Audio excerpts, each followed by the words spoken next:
எல்லாருக்கும் வணக்கம் நண்பர்களே. ஒரு துயரமான செய்தி என்னன்னா, எப்பவுமே திருச்செந்தூருக்கு வந்து மாலை போட்டு வருவாங்க. அதே மாதிரி தான் வந்தேன்.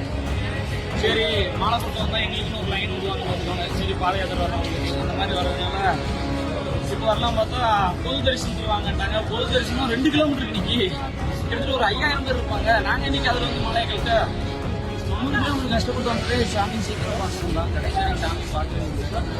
ஆனால் நீங்கள் நிம்மதி இல்லாமல் ஊருக்கு போகணும். வெளியே வச்சு தான் மலையை கழித்து கொடுத்தாரு எங்களுக்கு குறிச்சி. அந்த வரைக்கும் பாருங்க மலை கூட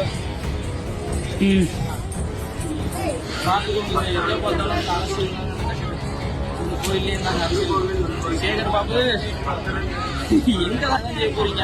என்னுடைய காலை பாருங்க மக்களை, பாருங்க 2 பக்கம் அப்படியே வீங்கிருச்சு. இப்படி வீங்கிருந்து நான் போன வட்டம் 7 நாள் லீவு பார்த்துக்கோங்க நடந்து வந்து. இந்த வருஷமும் கிட்டத்தட்ட 4 நாள் 5 நாள் லீவ் ஆயிருக்குன்னு நினைக்கிறேன். வந்து பாருங்க சூழ்நிலை தான் ஊருக்கு போறேன். தெரியல